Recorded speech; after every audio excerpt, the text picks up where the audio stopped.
अस्सलाम वालेकुम। Stock market का जो मैंने फ्री कोर्स शुरू करा है, इसका 3 पार्ट जो है मैंने रिलीज़ कर दिए हैं। यूट्यूब पर चैनल पर अवेलेबल है। आप लोगों ने जिन्होंने नहीं देखे हैं, वो लोग जाके देख लें। और ये आज इस कोर्स का चौथा पार्ट होने वाला है और ये बहुत ज़्यादा इम्पोर्टेंट होने वाला है, मैं आपको बता दूँ। तो जिन लोगों ने पहले के वीडियोज़ नहीं देखे हैं, मैं आप लोगों से रिक्वेस्ट करूँगा कि वो भी देखें। और इस वीडियो से दूसरी वीडियोज़ को मैं इतनी ज़्यादा रिक्वेस्ट नहीं करूँगा, लेकिन आप लोगों से रिक्वेस्ट है कि इस वीडियो को सबसे ज़्यादा, जितना ज़्यादा हो सके, शेयर कीजिए, ताकि जो मेरी एक सोच है कि मुस्लिम्स के लिए मैंने जो मिशन चलाया है कि मुस्लिम्स को हलाल वेल्थ सिखाना है, तो इस चीज़ के ऊपर आप लोग थोड़ा-सा सपोर्ट करेंगे तो इस ये चीज़ हम ज़्यादा लोगों तक पहुँचा सकते हैं। तो आज का जो वीडियो का टॉपिक है कि क्यों 90% मुस्लिम्स जो हैं इन्वेस्टिंग करने से घबराते हैं। कि इन्वेस्टिंग करना, हम लोग समझते हैं कि इन्वेस्टिंग करना हराम है और इन्वेस्टिंग नहीं करना चाहिए। तो मैं आज इस वीडियो के ऊपर बात करूँगा, आप लोगों को समझाऊँगा क्या चीज़ें हैं। तो आज की जो वीडियो है, इसको हम 5 पार्ट्स में डिवाइड करेंगे। ये 5 पार्ट्स में डिवाइड होगी और हर एक पार्ट को मैं आपको क्लियरली एक्सप्लेन करूँगा कि क्यों क्या चीज़ें हमारे अंदर जो है मिथ्स हैं, जो कि सिर्फ़ हमारे को पीछे रखते हैं, हमारे को इन्वेस्टिंग करने से दूर हटाते हैं। कि क्या-क्या गलतफ़हमियाँ हैं, गलतफ़हमियाँ। तो इसके ऊपर हम बात करेंगे कि इन गलतफ़हमी के पीछे की वजह क्या है और उसमें सही क्या है और गलत क्या है, आज उसके ऊपर बात करते हैं। तो सबसे पहले तो देखिए, एक मुसलमानों के अंदर एक डर है, फ़ियर जिसको बोलते हैं। ये इसका पहला पार्ट है, जिसके ऊपर अपन बात कर रहा है, कि फ़ियर है। फ़ियर किस चीज़ का? कि साहब, इन्वेस्टिंग जो है, इन्वेस्टिंग और इंटरेस्ट, यानी कि सूद। हम लोगों ने क्या करा, इन दोनों को एक ही चीज़ समझ लिया, जबकि ये दोनों एक चीज़ नहीं है। क्योंकि आप देखेंगे कि हमें बचपन से सिखाया गया है कि सूद लेना, लेना और देना दोनों हराम है।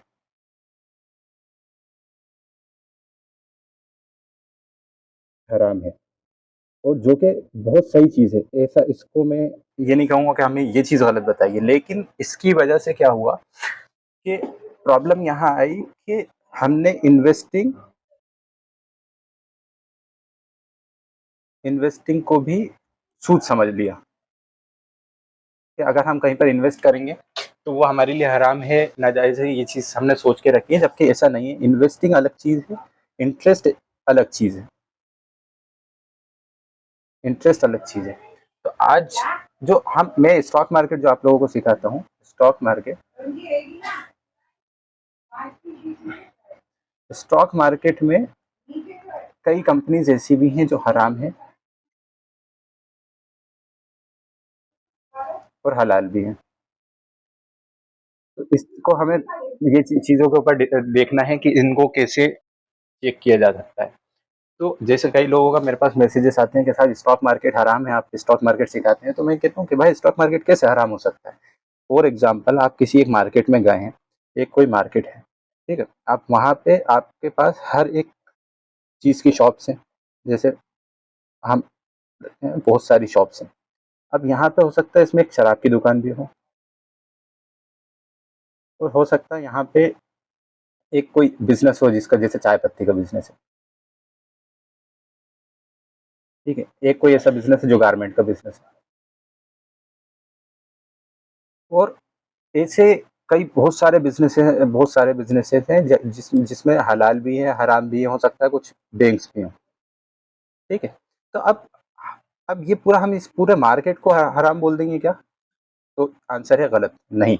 हम पूरे मार्केट को हराम नहीं बोलेंगे। इसमें जो शॉप्स हैं, जिसको हमें हराम बोलना है, जो हराम काम करते हैं, हम उनको हराम बोलेंगे, और जो चीज़ हलाल है, हम उसको कभी हराम नहीं बोलेंगे। तो ये जो सबसे बड़ा मिसकंसेप्शन है और गलतफ़हमी है लोगों के उसमें, तो ये चीज़ मैं ख़त्म करना चाहता हूँ और मैं चाहता हूँ आप लोग इस चीज़ से दूर रहें। हर चीज़ को समझें, हर चीज़ को जानें, उसके बाद डिसाइड करें कि भाई कौन-सी चीज़ हराम है और कौन-सी चीज़ हलाल है। ठीक है?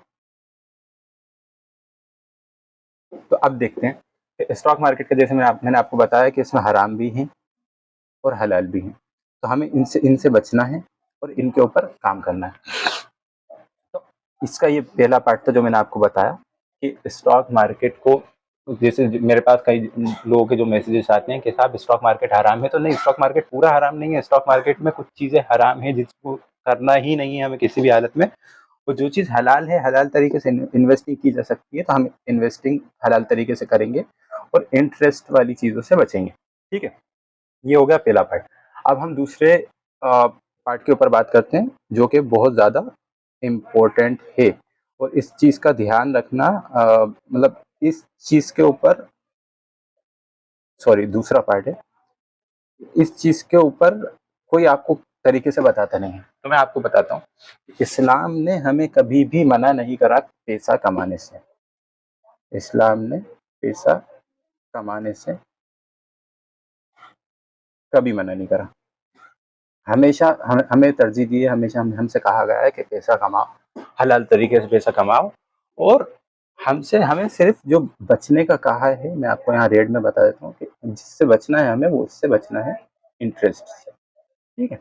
तो अब क्या होता है कि मैं आपको बताता हूँ कि इस्लाम में तिजारत का कितना ज़्यादा इम्पोर्टेंस दी गई है कि आप नबी करीम सल्लल्लाहु अलैहि वसल्लम ने भी हमें बताया, हमसे कहा है कि आप अगर 10 लोग हैं जो पैसा कमा रहे हैं, उसमें से 10 लोग अगर पैसा कमा रहे हैं तो उसमें से जो 9 लोग तिजारत से पैसा कमा रहे हैं वो ज़्यादा अजीज़ हैं, वो ज़्यादा बड़े हैं।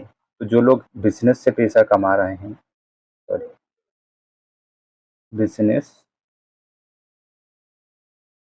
तिजारत,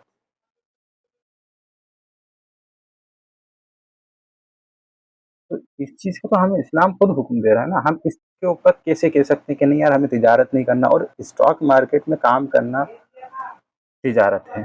स्टॉक मार्केट ये बिजनेस है, ये तिजारत है। ठीक है?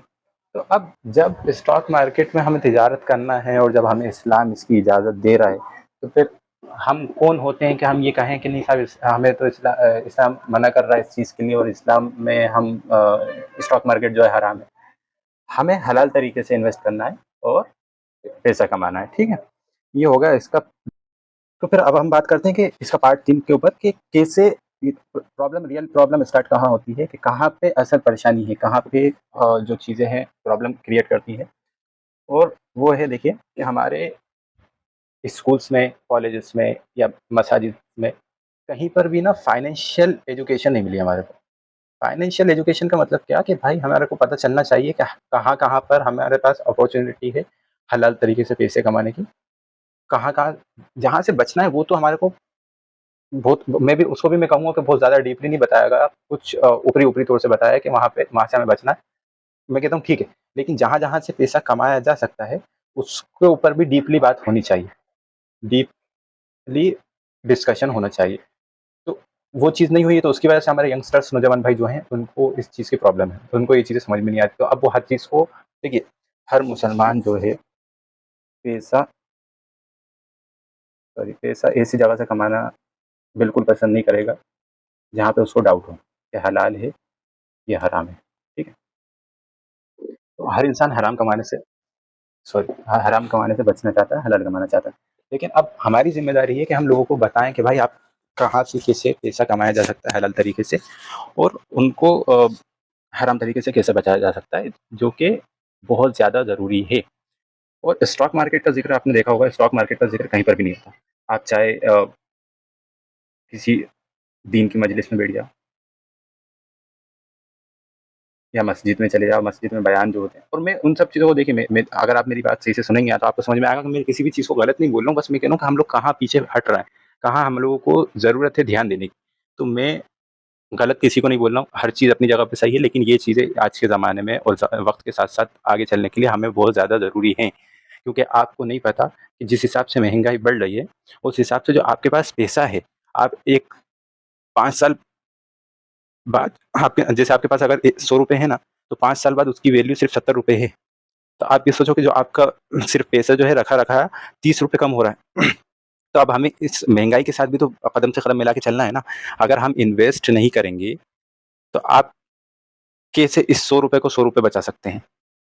या 120 कैसे कर सकते हैं? तो ये सारी चीज़ें बहुत ज़्यादा इम्पोर्टेंट है कि आप इन्वेस्टमेंट को बहुत ज़्यादा ध्यान से समझें और उसके ऊपर बेशक हमारी जो इम्पोर्टेंस रहेगी, बेशक जो हमारा तरीका रहेगा वो हलाल कमाने का ही रहेगा, ठीक है? तो अब एक और चीज़ मैं बताता हूँ आपको कि अब हमने जैसे मैंने आपसे कहा कि हमारा जो फ़ोकस रहेगा, जो हमारी इम्पोर्टेंस जिस चीज़ को हमें देनी है वो हलाल कमाने को देनी है, तो फिर हमारे पास हलाल ऑप्शन कहाँ है? 4 पार्ट। अब ये पार्ट चौथे पार्ट में हम इसका ज़िक्र करेंगे कि हमारे पास हलाल ऑप्शंस कहाँ हैं और क्या-क्या हैं, ठीक है? तो अब जैसे मैं बात करता हूँ कि अब स्टॉक मार्केट में जैसे मैंने आपको पहले ही बताया कि स्टॉक मार्केट से हलाल तरीके से पैसा कमाया जा सकता है, लेकिन हलाल तरीके के क्राइटेरियाज़ क्या-क्या हैं?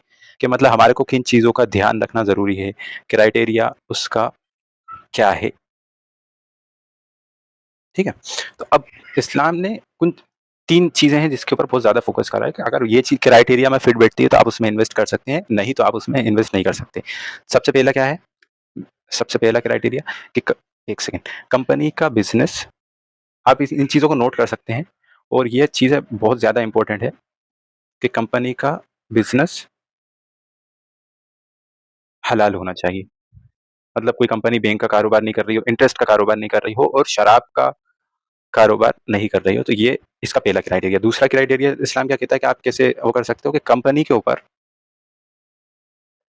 कर्ज़ा, डेट बोलते हैं जिसको फाइनेंशियल लैंग्वेज में, या फिर लोन बोल लो आप आसानी से समझने के लिए, कि ये जितना कम हो सके, आजकल तो स्टॉक मार्केट में ज़ीरो डेट कंपनीज़ भी हैं, तो जितना कम हो सके वो होना चाहिए। शरिया के स्टैंडर्ड के हिसाब से क्या है कि अगर कोई कंपनी जैसे मान के चलते ₹100 की कंपनी है, उसके पास ₹70 अपने हैं, ₹70 उसको चलाने के लिए उसके पास ₹70 खुद का कैपिटल है। ₹30 अगर वो किसी से बैंक से कहीं से उधार ले रही है, लोन ले रही है जिसके ऊपर वो इंटरेस्ट भी पे कर रही है, तो हमारे पास इस चीज़ का 30 भी नहीं बल्कि 33% यानी कि 1/3 कंपनी का जो हिस्सा है वो लोन में होगा तो ठीक चल जाएगा। उसको हम जो है एक्सेप्ट कर सकते हैं। लेकिन जब हमारे पास जो इनकम आएगी उसमें से हमें इसको प्यूरीफाई करना पड़ेगा, तो ये चीज़ भी एक अलग टॉपिक है, मैं इंशाल्लाह इसके ऊपर भी अलग वीडियो बनाऊँगा।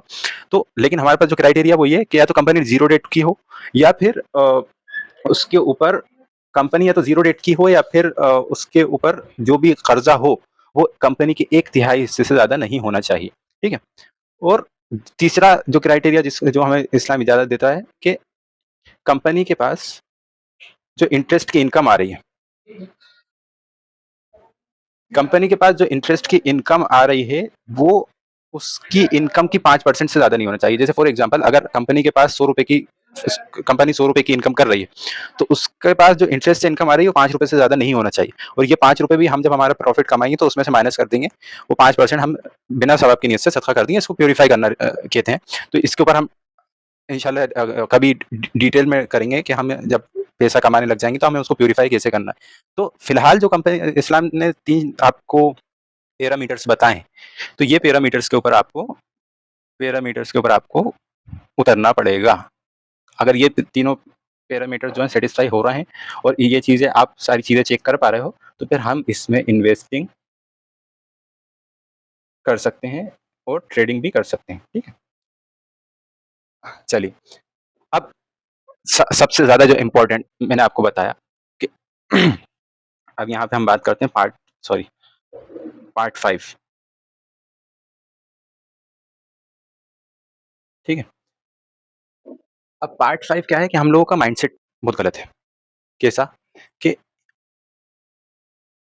हमें हमें ऐसा लगता है कि इस्लाम जो है इन्वेस्टिंग करने से रोकता है। ये माइंडसेट हम लोगों का जो है, ये माइंडसेट है अभी हमारा, ठीक है? तो ये माइंडसेट बहुत ज़्यादा गलत है। इस माइंडसेट को हमें नहीं, और ये चीज़ मैं अगर आपसे कहूँ ना, अगर आप दीन के हिसाब से, इस्लाम के हिसाब से देखेंगे तो ये चीज़ गुनाह है। गलतफ़हमी रखना गुनाह है, इसको नहीं रखना है। तो ये हमारा माइंडसेट है, हमें इसको जितना जल्दी हो बदलना चाहिए। ये चीज़ें आपको बेवकूफ़ी से रोकती है सबसे बड़ी बात। और गुनाह से रोकती हैं, ठीक है। दूसरी चीज के अगर आप इन्वेस्टिंग नहीं करेंगे तो आप कभी भी पैसा लंबे टाइम तक बचा नहीं सकते हैं, ठीक है। जैसे मैंने आपको बताया कि जो 100 रुपए की चीज़ थी, 100 रुपए हैं, आप आने वाले 5 साल में उसकी कीमत 70 हो जाएगी। उसके आने वाले टाइम में उसकी कीमत हो सकता है 50 हो जाए, हो सकता है उसके 5 साल बाद 30 हो जाए, और 15-20 साल बाद तो आपको इस 100 रुपए की कोई वैल्यू ही नहीं है। तो जब जिन चीज़ों को हमें इन्वेस्ट करके बढ़ा सकते हैं या उसको बचा सकते हैं, वक़्त के साथ कदम मिला के चल सकते हैं, तो फिर हमें वो चीज़ करना चाहिए, ठीक है। और एक और जो गलती करते हैं लोग कि इन्वेस्टिंग करने के हलाल तरीकों को समझना नहीं चाहते, हलाल तरीके समझना नहीं चाहते। जो मिस्टेक मैं बता रहा हूँ आपको, जो माइंडसेट है लोगों का, वो हलाल तरीके समझना नहीं चाहते, ठीक है। तो अब क्या होता है कि इन्वेस्टिंग अवॉइड करना इन्वेस्टिंग को अवॉइड करना कभी भी, आप लिख कर रख लिए, आपको वेल्दी नहीं बना सकता है, अमीर नहीं बना सकता है, ठीक है। हमें सिर्फ इसको समझना है कि हमें किस तरीके से इन्वेस्टिंग की जा सकती है, किस तरीके से पैसा हमारे लिए काम करेगा, और जब वो पैसा हलाल जगह पे लगा होगा तो वो हमारे लिए पैसे में बरकत भी होगी। समझ रहे हैं आप इन चीज़ों को? उम्मीद है मेरे को आपको बहुत आसान लैंग्वेज में समझा रहा हूँ, आप लोगों को ये चीज़ें समझ में आ रही होगी, ठीक है। अब फाइनल जो मैं एक कंक्लूजन देता हूँ, जो मेरी तरफ से पार्ट मैंने एक और 6 ऐड करा है आप लोगों के लिए स्पेशली, कि जिसको मैं थोड़ा-सा इस्लामिक पॉइंट ऑफ व्यू से थोड़ा ज़्यादा डीप में जाके बता देता हूँ आपको। इस्लामिक पॉइंट ऑफ व्यू, ठीक। तो देखिए, अल्लाह कुरान में कहता है कि अगर आप तिजारत कर रहा हो तो आपके रिस्क में बरकत देने वाली ज़ात किसकी है? अल्लाह की है, ठीक है। तिजारत में बरकत देने वाली ज़ात अल्लाह, ठीक है। तो अब क्या होगा कि अगर आप नियत साफ रख के काम कर रहे हैं, नियत साफ है आपकी, नियत प्लस हलाल तरीका, अगर ये चीज़ें जिस दिन हो जाएँगी तो इंशाअल्लाह अल्लाह आपको रिस्क बेशुमार देगा, और इंशाल्लाह आपके रिस्क में बरकत होगी। चलिए, अज़ान का टाइम हो गया, आज के लिए इतना ही, बाकी की नेक्स्ट वीडियो में हम बात करेंगे। ये आज की बहुत ज़्यादा इंपॉर्टेंट वीडियो थी, तो चलिए आप इस वीडियो को शेयर कीजिए, और मैं चाहता हूँ कि आप जितने ज़्यादा लोगों को शेयर करेंगे, उतने ज़्यादा लोगों को इसका फ़ायदा होगा। चलिए, अभी के लिए इतना ही, मिलता हूँ आपसे नेक्स्ट वीडियो में। अल्लाह हाफ़िज़।